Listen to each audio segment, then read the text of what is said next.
Halo malam guys, dengan Doni Lesmana di sini ya. Hari ini kita kedatangan tamu-tamu istimewa nih. Ada Pak Kris ya dari IGOC ya, Indonesian Golfish Online Competition, sama Kocun tuh di belakang ya. Jangan disorot katanya dia. Pak Kris gimana? Apa kabar nih Pak Kris? Ya, baik. Tos dulu. Kita sambil ngopi nih. Okay. Selamat malam guys, ngopi dulu. Ngopi dulu ya. Enak kopinya. Panas, pahit, cocok. Nah, kita ini sekarang ini mau membahas nih Indonesian Golfish Online Competition. Ya. Ini udah yang kedua ya. Ini yang kedua, betul. Dan udah dibuka pendaftarannya Pak Kris ya? Betul, udah dibuka dari tanggal 6. Dari tanggal 6? Ya. Luar biasa. Sampai tanggal? Sampai tanggal 26 hari Rabu. Hari Rabu. Ya guys, masih banyak. Ini sekarang baru tanggal 9. Masih ada 17 hari berarti ya? Iya. Untuk video ikan-ikan kita. Nah, sekarang Pak Kris. Ya.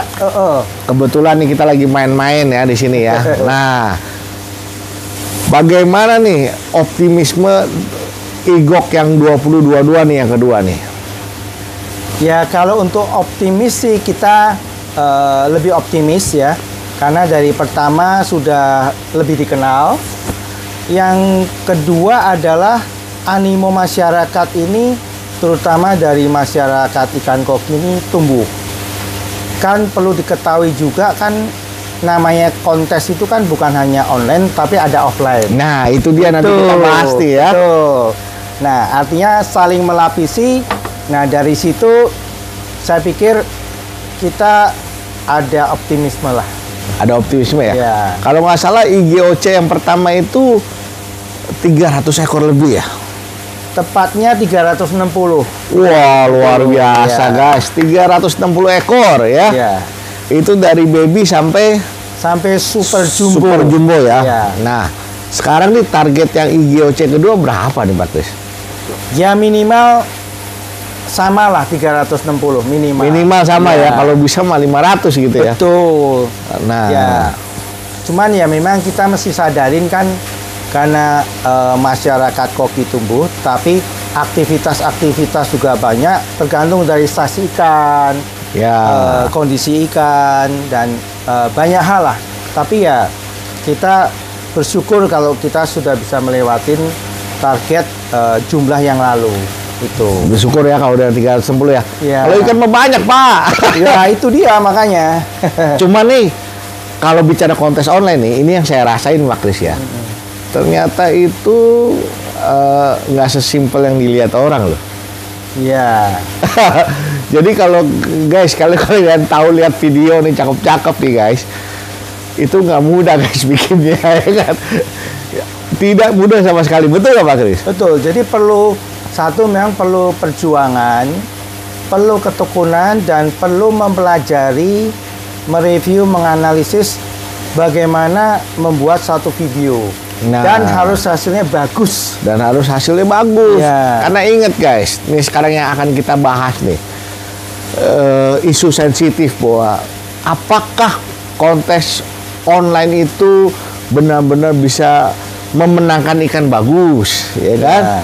Atau kenapa ikan saya di offline menang, di online nggak menang, ya kan? Ya. Nah, itu kan pertanyaan-pertanyaan yang nanti akan kita ajukan, ya kan? Ya. Nah, sekarang Pak Kris, kan kalau di kontes online, koreksi saya kalau saya salah, itu kan videonya durasi 30 detik minimum. Iya, 30 detik minimum, maksimum 1 menit lah ya. Iya. Nah, apakah cukup tuh buat menilai satu ikan? Nah, ini memang menjadi satu pertimbangan bahwa dalam waktu yang singkat itu tidak mudah. Sehingga kalau kelamaan menu-menu file dan kalau semuanya lebih dari 1 menit, itu proses penjuriannya juga lama. Lama ya? Oleh karena itu, para peserta itu harus bisa menciptakan video di mana 30 detik lebih itu sudah bisa, ikan itu bisa muter-muter 360 derajat menampilkan the best of the fish itu. The best of the fish selama 30 detik ya. Nah, itulah tantangannya. Itu tantangannya benar. Saya aja semalam guys 3 jam sampai donor darah, ya kan, baru dapat 4 video yang bagus, ya kan. Nah, ini ceritanya nih kita beranjak lagi, Pak Kris. Jadi kontes online itu kontes bagus-bagusan video dong. Bisa iya sebetulnya, tetapi tentu ada underlying, jadi ada ikan yang memang harus ditonjolkan.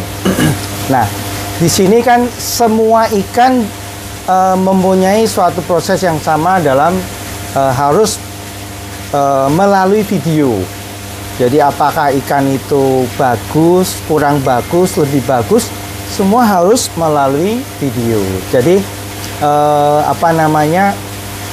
ya ini juga pengalaman di IGOJ pertama, ada ikan bagus, tapi cara membuat videonya masih belum optimal, pencahayaan juga belum optimal, sehingga ikan itu sebetulnya ikan bagus, jadi tidak kelihatan membuat minat para juri memilih ikan tersebut. Padahal ikan itu bagus. Padahal ikan bagus. Ya. Nah, makanya sering dibilang ya, kalau online mah berarti cuman yang punya fasilitas aja yang bisa ikut.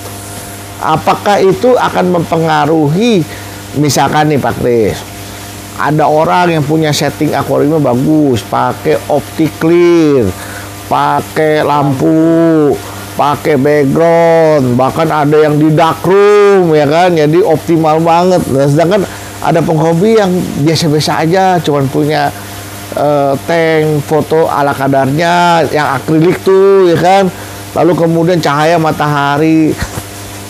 Menurut Pak Kris, kalau ikannya memang basicnya bagus, apakah bisa ternilai bahwa yang biasa-biasa aja bisa mengalahkan yang canggih-canggih seperti itu?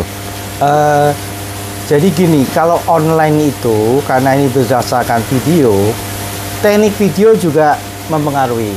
Itu tidak bisa dipungkirin. Nah, dengan fasilitas-fasilitas yang canggih, para pecinta daripada ikan koki ini harus sedikit cerdik lah. Artinya begini, kalau saya tidak punya fasilitas itu, saya mesti harus melakukan cara-cara lain, misalnya PDKT kepada yang lebih senior, atau saya kepada si seller, di mana si seller yang menjual ikan ke saya. Barangkali si seller itu punya fasilitas sehingga saya bisa, ya quote unquote, nebeng gitu. Nebeng foto video ya. Iya gitu. Itu aja lah, saya nggak berani. Ya nanti setelah mengerti baru modal sendiri, itu aja. Tapi sih menurut saya Pak Kris, tetap walaupun melalui video, ikan yang cantik akan tetap kelihatan cantik sih. Cuman kadang memang tetap ada faktor luck-nya. Iya. Kenapa saya bilang begitu? Seperti saya suka bercanda dulu ya. Atun mau di video canggih kayak gimana tetap Atun. Ya kan? Tapi Luna Maya mau dipakai foto HP juga tetap Luna Maya kan sebenarnya kan. Cuma memang kadang kalau udah bedanya tipis nih, Luna Maya sama Tamara Besinski, yang satu pakai kamera canggih, ya kan, yang satu pakai kamera HP, mungkin yang pakai kamera canggih lebih menang sedikit, karena pada pencahayaan yang mungkin bisa menonjolkan wajahnya dengan lebih bagus. Tapi kalau basicnya diadu sama Atun atau sama memang yang dasarnya yang dasarnya beda kelas, ya tetap kayaknya sih nggak bisa ya. Iya. Gitu. Kayaknya memang beda jauh ya. Betul. Gitu. Betul ya Pak Kris ya? Betul, betul. The beauty itself pasti akan muncul. Iya. Ya memang ini unik ya. Video itu bisa sedikit bias. Jadi ikan yang katakanlah senior, tapi dia sudah cukup dewasa, mature, optimal, itu kalau videonya bagus, kelihatannya bisa kayak ikan super jumbo. Oh, dari sisi kedekatan kamera ya. Betul. Nah, ini teknik-teknik itu satu. Kedua, supaya tidak membuat rancu para juri, untuk yang akan datang kita akan kasih penggaris. Oh. Jadi jangan sampai ikan yang 23 cm jenis ekor pendek ikan 24 cm jenis ekor panjang, kelihatannya gede yang 24 cm. Penggarisnya di mana tuh Pak Kris? Nanti ditempel di akuariumnya. Gitu. Lah saya udah video nih, nggak nempel penggaris saya deh. Itu kalau ikan-ikan kecil nggak apa-apa. Kalau ikan gede, ikan gede harus tempel penggaris ya. nanti kita kirimkan lah. Saya baru tahu nih, saya kemarin baru video sampai senior kagak pakai penggaris nih, kan? Ya. Berarti yang super jumbo aja atau yang jumbo? Yang jumbo sampai super jumbo lah. Oh, karena untung saya belum. Itu krusial karena pengalaman yang lalu itu 11-12 ikan di video. Tapi setelah sebetulnya yang pernah lihat ikan benernya itu bedanya jauh. Nah, itulah yang menjadikan salah satu handicap. Sehingga kita coba dengan penggaris. Ya mudah-mudahan itu memberikan satu acuan lah gitu. Guys, ini berarti ada yang baru nih guys aturannya. Mesti dicermati. Saya aja baru sadar nih. Untung belum video yang jumbo super jumbo nih. Jadi jumbo super jumbo penggarisnya mesti ditempel. Sebaiknya ditempel di akuariumnya. Di bawah ya. Supaya kelihatan. Kalau misalnya nggak ada penggaris dari kita, ya mungkin di sini punya penggaris pun juga. Yang penting penggaris gitu. Supaya menunjukkan ikan ini 27 cm itu betul-betul 27 cm kurang lebihnya ada gitu. Nah, berarti tanknya mesti gede juga dong. Ya, makanya kita soalnya ikan 27 cm itu kalau di tank 1 meter pun bisa nggak jalan itu, ya kan? Mesti tank yang 120 lah paling nggak jalan, ya kan? Ya, itu makanya ada trik-triknya supaya ditambahin air garam dulu, atau airnya lebih hangat supaya ikannya lincah bergerak ya, gitu. Jadi benar, itu ya gimana ya, kita juga saling belajar lah online ini. Betul. Sebetulnya. Makanya guys, ini ada satu trik-trik baru, kita saling berbagi lah ya supaya kalian juga bisa dapat membuat video bagus. Untuk membuat ikan aktif berenang, taruhlah garam secukupnya. Yeah. Kalau bisa kristal clear ya. Yang garam kristal itu yang asin banget ya kan. Tapi ketika taruh garam guys, itu pastikan oksigennya mencukupi. Yeah. Jadi dia kalau untuk deep kayak deep bath gitu, deep salt bath gitu, ya kan, untuk dalam waktu 5 menit 10 menit sih aman. Tapi guys jangan lama-lama ALM juga tuh ikan. Jadi memang trik lain airnya hangat. Jadi airnya dihangetin guys. Jadi ikannya lincah. Nah ya, buat yang ikannya banyak, bolak-balik ganti air kan males ya. Betul. Nah itu kalau bisa disediain baskom diisi garam. Ya. Ya secukuplah supaya lendirnya akan berkurang sehingga nggak sering-sering ganti. Karena kalau keruh ganti. Ini Pak Kris bocorin rahasia kita aja nih kan, bener guys. Jadi kalau saya nih ada 2 tank. Jadi yang satu itu sebelum kita foto itu saya mandiin garam dulu, garam pekat. Jadi selain dia itu tercuci secara bakteri, jamur segala macem, lendirnya juga copot guys. Lalu dia kan merasa seger, kayak kita baru mandi air hangat lah, garam ya, terus kayak kita disemprot alkohol aja guys, air garam. Kayak kita baru minum kopi. Langsung seger, dimasukin lah dia ke tank fotonya ya. Tank fotonya dia gerak deh kan. Nah itu guys teknik-tekniknya ya. Oke Pak Kris, saya mau tanya sekali lagi nih. Jadi untuk teknik-teknik foto dan video itu sangat menentukan sekali untuk di online competition. Bisa gak sih sebenarnya ikan yang di online itu menang di offline? Kalau ngomong bisa sih pasti bisa. Cuman kembali lagi ya, artinya kan setiap kontes itu kan ada juri yang berbeda. Jadi kelompok juri itu mungkin punya selera yang lebih berbeda. Kemudian kompetisinya juga. Tapi pada hakikatnya melesetnya nggak banyak jauh. Jadi artinya kalau juara di online, kemungkinan besar juga juara di offline atau sebaliknya. Memang ada yang saya pernah dengar juara 1 di online nggak juara atau sebaliknya. Tapi ya kasus itu mungkin 5-10% lah gitu. Mungkin bisa ya, mungkin kalau bisa, waktu itu ikannya nggak perform. Nah, itu salah ya. satunya juga. Lalu mungkin videonya nggak bagus ya.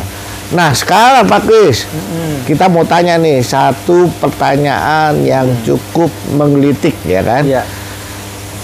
Ketika misalkan rame banget nih, sampai 500 ekor, itu ngejuriinnya mau gimana tuh? Ya mau nggak mau sih akan lebih lama ya, akan lebih lama karena kontes kali ini kita akan buat bahwa kontes online ini seperti offline. Nah, online seperti offline. Iya, online-nya seperti offline. Jadi artinya gini, kalau ada peserta 1 sampai 500 di kelas rancu baby misalnya, ada peserta 50. Jadi dari nomor 1 sampai nomor 50 kita akan putar semua itu video. Nah, itu guys. Perbedaan dari IGOC yang sekarang dari yang dulu adalah kita menyaksikannya semua langsung. Iya. Ya. Dan berikutnya adalah dari situ para juri setelah mendapatkan penglihatan video itu dia harus mencapai 5 besar. Capai dengan 5 besar. rankingnya. Betul. Nah kemudian dengan beberapa kontes terdahulu di IGS kemudian di KI kita juga akan menyesuaikan diri pakai point system sehingga nanti ada sedikit break, ya kan? Nah tim akan memproses yang draw kita bicarakan Baru di voting ya. gitu. Nah yang terakhir ya bebas lah, yang champion Yang champion bebas. hajar-hajaran lah. Jadi semua nanti kita akan saksikan bersama-sama Iya, ya. begitu. Oke, nah sekarang untuk apa kira-kira nih Pak Kris, kan jurinya ada berapa nih sekarang? Jurinya ini sekarang dari 3 menjadi 5. Wah, nambah ya? Iya. Nah, kita itu berpikir begini. IGOC ini namanya online, itu kan jangkauannya bisa sampai ke luar negeri. Betul. Nah, kita mencoba melakukan transmisi atau adaptasi dengan juri yang ada internasionalnya. Nah, yang kedua adalah blend in dengan juri lokal, di mana juri lokal ini pun juga bisa mengimbangin apa sih juri internasional itu. Jadi artinya bukan berarti juri lokal tidak mumpuni, tetapi hanya masalah wawasan saja. Nah berikutnya kan untuk sampai nanti kita ke internasional, jadi dari juri internasional dan juri lokal akan blendnya lebih bagus. Nah kita kan dari Indonesia jangan sampai istilahnya online itu dikuasai oleh negara lain. Itu aja. Nah, jadi ada 5 juri ya. 5 juri. 5 juri sekarang 5 juri guys. Jadi jangan ragu lagi ya. Oke. Jadi online itu kita harus prepare ya dari sisi foto, video dan sebagainya. Kedua, kita juga harus bisa mempersiapkan ikan kita perform dengan baik ya. Yeah. Nah, sekarang bobot penilaiannya gimana Om Kris? Nih sebelum kita lanjut ya. Sebenarnya apakah memang ikan-ikan yang berwarna-warni lebih menarik atau ikan yang polos lebih menarik tapi proporsi bodi bagus? Mana yang lebih besar proporsinya antara proporsi badan, anatomi dengan warna-warna gitu Pak? Sebetulnya sih tetap anatomi nomor 1. Anatomi ya? Anatomi tetap nomor 1. Nah ini kalau di kontes online warna-warni itu akan memberikan satu nilai plus, tapi bukan berarti major factor, itu lebih ke minor factors gitu.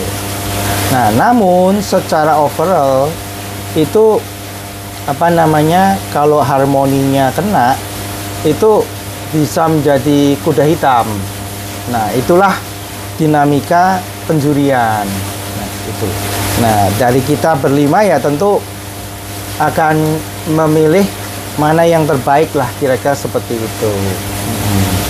Jadi tetap anatomi badan ya. Jadi basic penilaian offline dan online sebetulnya tetap sama. Oke. Cuman kalau di online kan kalau ada lampu, ada warna yang lebih menarik itu tentu tidak dipungkirin itu udah plus point.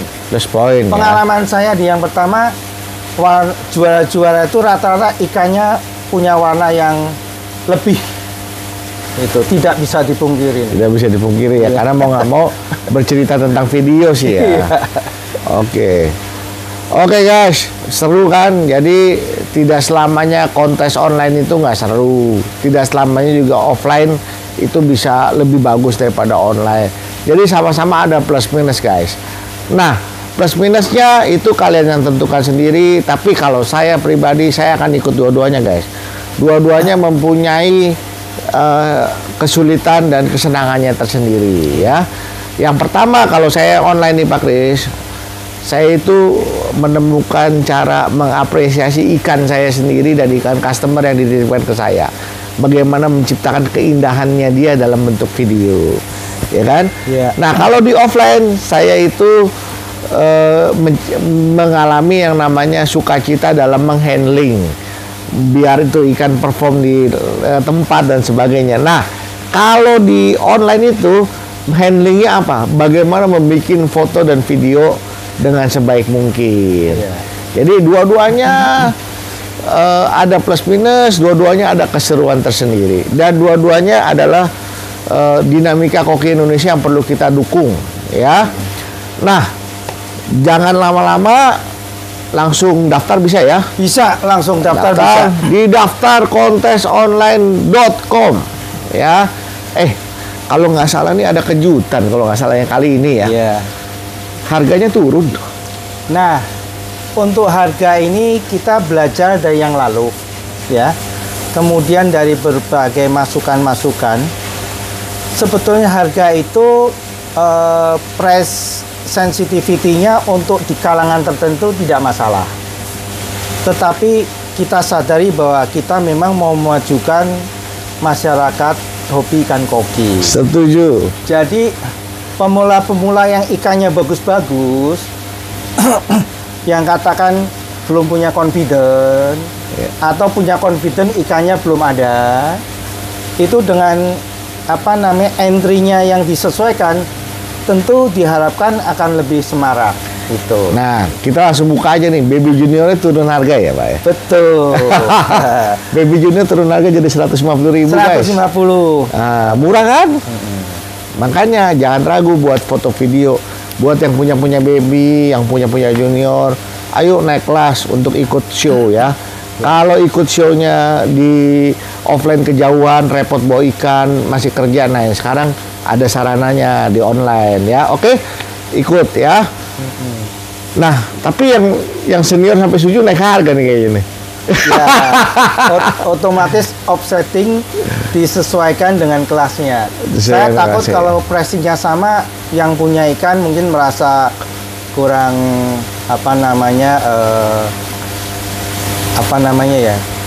kurang menantang. Jadi kurang menantang sesuaikan lah gitu.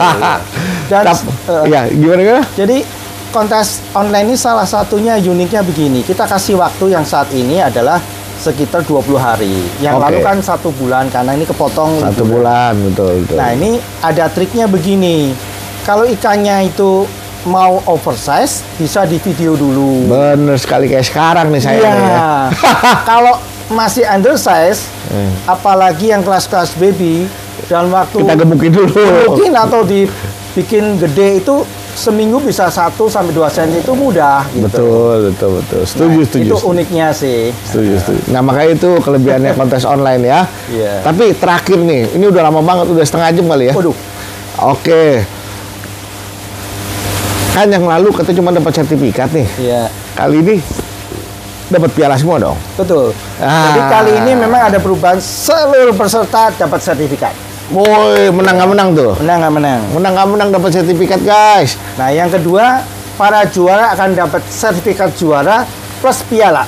Tuh guys, makanya udah turun harga yang BB Junior, semua juara dapat piala ya kan? Dan para sponsor akan memberikan hadiah juga kepada misalnya juara 1. Semua juara 1 akan dapat hadiah apa? Nanti kita sebutkan. Nah, para champion itu tetap akan dapat piala, termasuk uang pembinaan.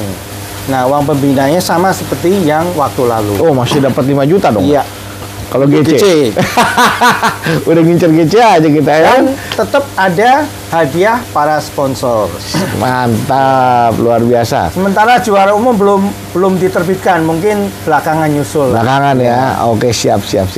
Oke guys, nggak terasa udah setengah jam lebih ya. Tadinya rencana 15 menit, tapi ternyata kalau ngobrol sama Pak Kris ini, juri internasional kita dan salah satu dari pendiri IGOC, ini memang nggak terasa guys ya.